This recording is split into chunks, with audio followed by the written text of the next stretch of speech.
Okay, so today we're just testing out these equipments, and I realized I wanted to do a video for a long time now about a few tips that I've picked up here and there on my visits to Cuba. I haven't traveled extensively, but I've been to like diverse regions in Cuba, so I think I could share with you guys in case you're somebody who wants to travel to Cuba and would like a few pointers. These are more just like people to people tips. The first one would be bear in mind the historic differences between the United States and Cuba. There's a lot of historic tension there, so be sensitive, understanding, just be nice. And like, don't flaunt your money like you're some Koch brother or something.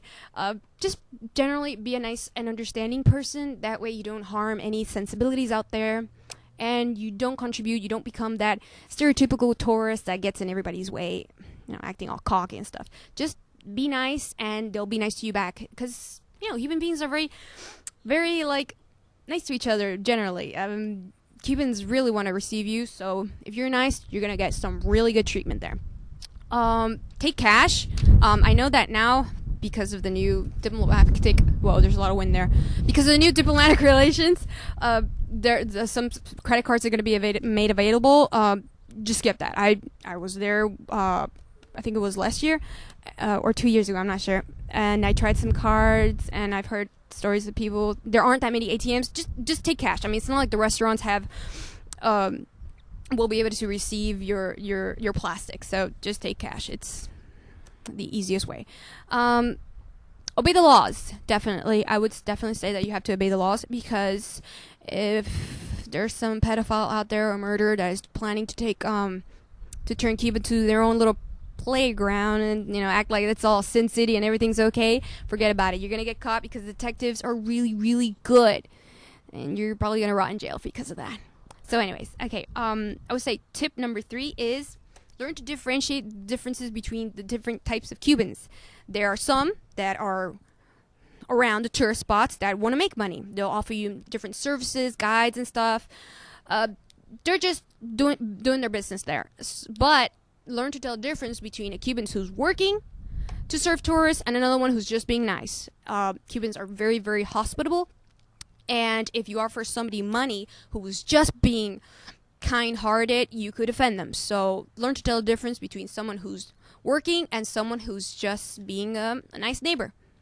That should, because if you don't give money to somebody who did offer a service, that's a problem. And if you offer money to somebody who's just being nice, that could be offensive. So yeah, don't try to go all James Bond on anybody. You will stand out. Everybody was gonna know, like, from a mile away that you're just visiting. So don't try to lie, because even if you look Cuban, don't lie. It'll save you a whole lot of embarrassment. Because sometimes, yes, prices do change, but it's not worth it. They're gonna tell, and that bargain price that you're going after, it's just not worth it. Making a phone call. I had a really, really hard time trying to make a simple phone call, because I don't take cell phones. I don't have one yet, and unless you don't buy one, unless you find one of those calling cards, unless you don't get one of those calling cards, it's gonna be really tough, because the payphones, you can insert money in there, like with quarters or el cu. Just stick to the internet. That's what I always do. It's quicker, unless you're at the beach. Trying to log online if you're at any beach, especially in the other regions. I don't know, Havana. I don't know. I've never been to Varadero, but usually the beach internet is really bad. So just log online in the normal cities. I mean, the rates are changing. The speed is getting quicker. By the time you're watching the video, it's probably going to be cheaper and faster. So it's so much easier.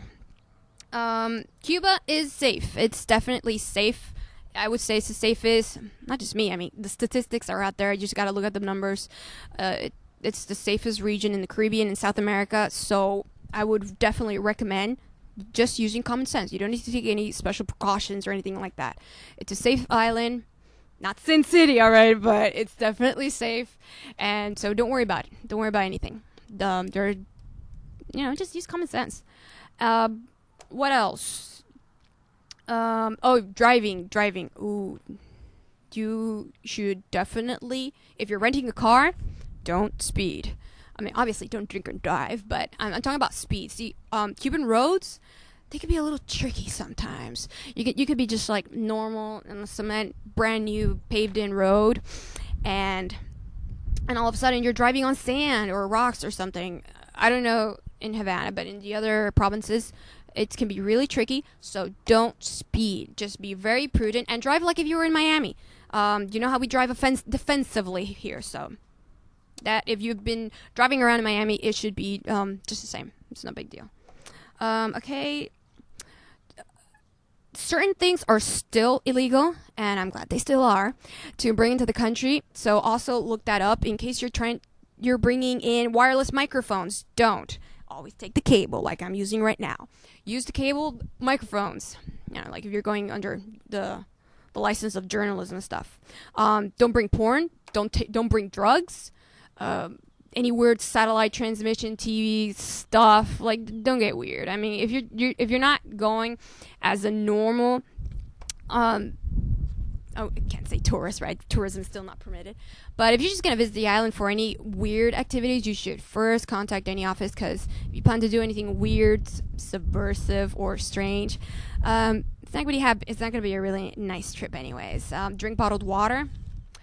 Definitely drink bottled water, and only buy it from government establishments. You gotta be really careful with that. Well, even more wind, because the thing is, you don't want to get sick, right? So just drink bottled water, the Ciego Montero. It's really nice. It's bottled right there in Cuba. You can take it from these springs, kind of like Zephyr Hills, but Cuban.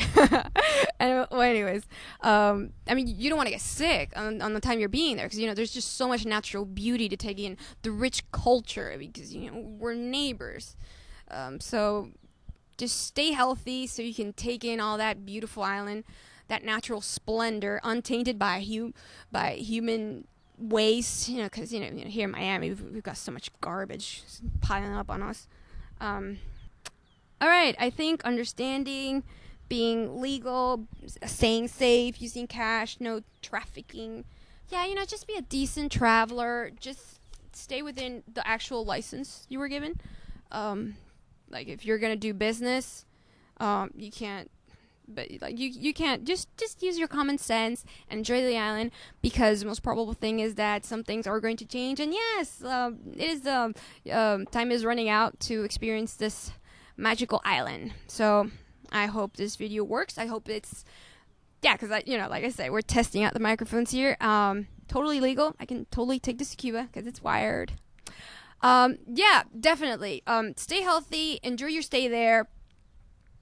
If you want, you know, make friends with everybody. Everybody's gonna be dying to be friends with you, because Cubans and Americans, like, there's like this natural thing, this natural empathy going on, and you're gonna find that this hostility thing should never have taken place. It's a natural destiny to be good neighbors and cooperate in substantial, important things in the region, like against drug trafficking and stuff. And well, anyways, I'm dragging this on for too much, aren't I? Okay, well, anyways, I hope that you guys enjoyed this video, and that it proves to be useful to anybody that's watching this. So, bye.